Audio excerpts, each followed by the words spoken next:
pictures. Even when they're magnified, It's hard to see their features. They're tiny, infinitesimal, so small it makes you doubt. But if you meet a Fixie, please don't let their secret out. They take care of our machines, Irons, phones, and toasters, MP3s and TV screens. even roller coasters. without them clocks stop ticking. Without them, lights go out. But if you meet a Fixie, please don't let their secret out. But if you meet a Fixie, please don't let Their secret out. The DVD.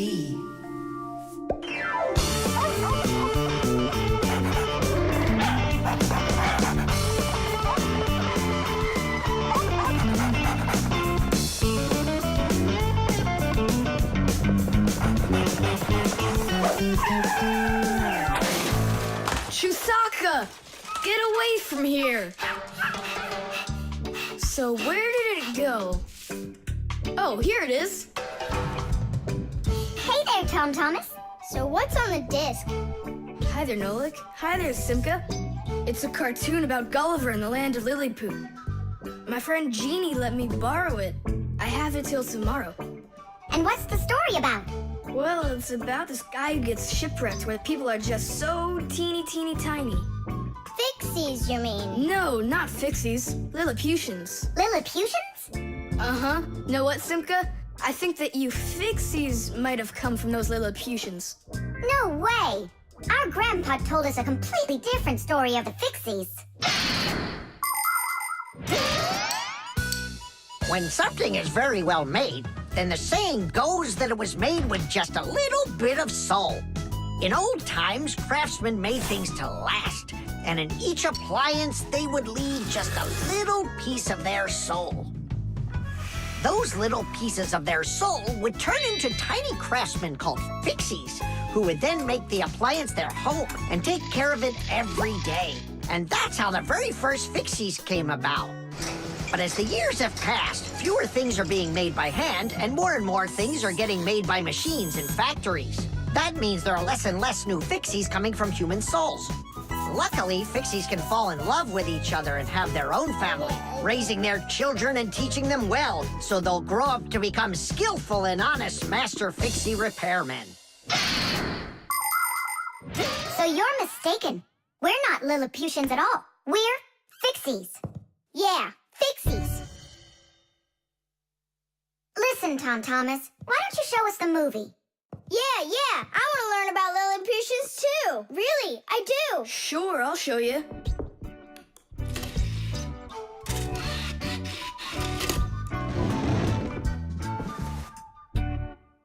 Oh no, what's going on? I broke it, I can't give her back a disc that's messed up. Don't panic. We'll take a look at it. Come lay it down over here.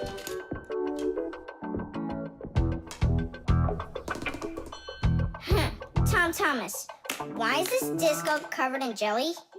Because I was touching it with my fingers. I mean, what else? It's obvious you don't know how a disc works at all.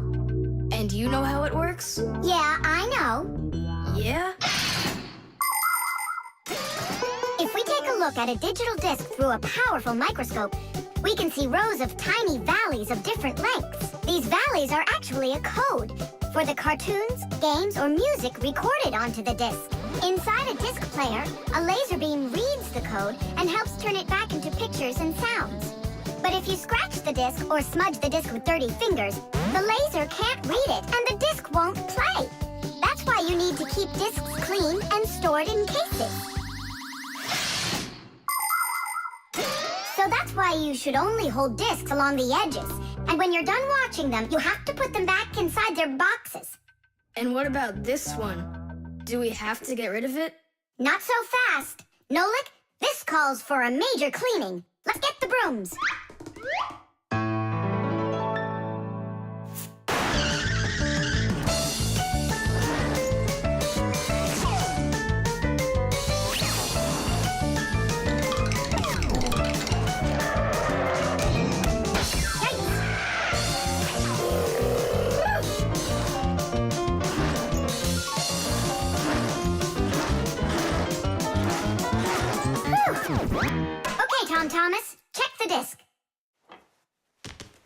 you go.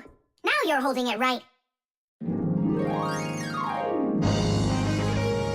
Hooray! The disc works fine. Hooray! Now we can watch the movie about the Lilliputians.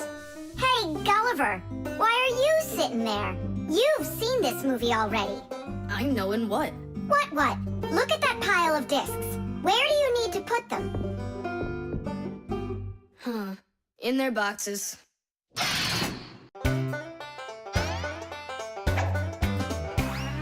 I almost caught one yesterday. A chicken body fled. But if I told my dad, he'd say, It's all inside your head. You really cannot catch them. or find their whereabouts. But if you meet a Fixie, please don't let their secret out. But if you meet a Fixie, please don't let their secret out. But if you meet a Fixie, please don't let Their secret out. The key card. Whoopa! Well, Professor Eugenius, your kennel's back in action. Tidish! Ah, why, thank you. I've been longing for a cup of tea. Yes. There's no tea left in here. Then I'll go ask Lisa if she has some. Look! Professor Eugenius! You forgot the key! The key! Don't close the door! Simka, you must be joking. That's a key. This is nothing but a plastic card. But it is a key. A special kind. It's called a key card. To open up a combination lock, you need to enter a code in the correct order. That means if you can't remember the code, you can't open the lock. But if the lock uses a key card, there isn't any code to memorize because the code is held inside the card's memory, and the lock can read the code from the card. Of course, key cards don't work with any lock. They have to be smart locks that are able to read electronic codes. When the smart lock reads the correct code, it opens right up.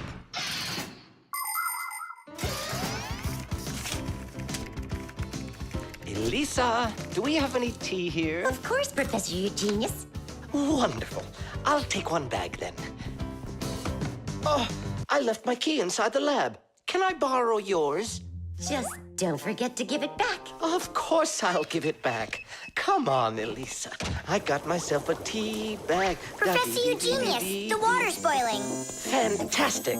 Ta-ra-ta-ta-ta-ta-ta. Ch-ch-chai. Wait a second. Oh no. I was supposed to give something back to Elisa. Why don't you go and ask her? Right. I'll be right back. Professor Eugenius! That's card number 2 now.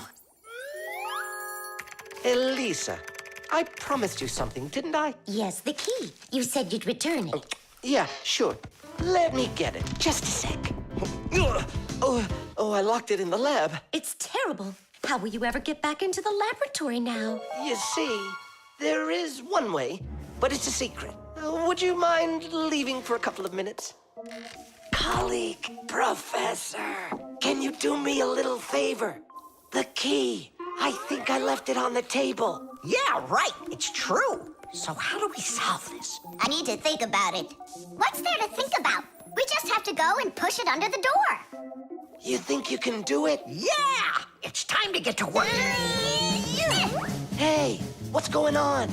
Oh, were you just calling for me? Yeah, no, Lisa, not for you. It's so heavy. Do you know where Digit ran off to? Ow!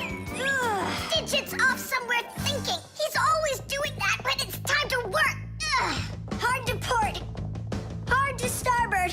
Way to go, Nolik. Then who were you talking to? Actually, Oh, what's that? where? What? What was that? Come on, let's try again. Look, do you see that? It's telekinesis. It's the power to transport things with your mind.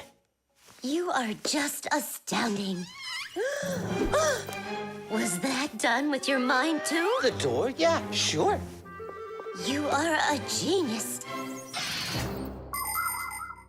Professor Eugenius is a very talented scientist and a dear old friend of the Fixies. He always helps the Fixies, and the Fixies are happy to help him too.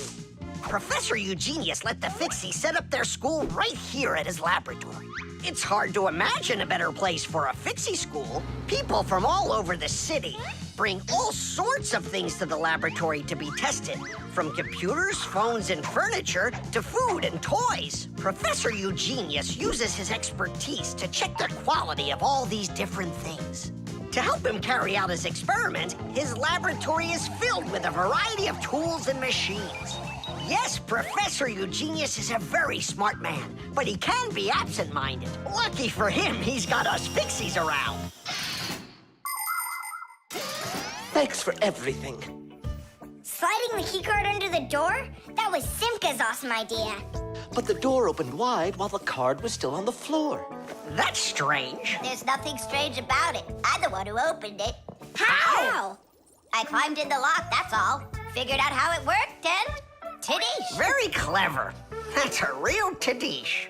I guess that thinking before you go and fix something ought to be what we all study next.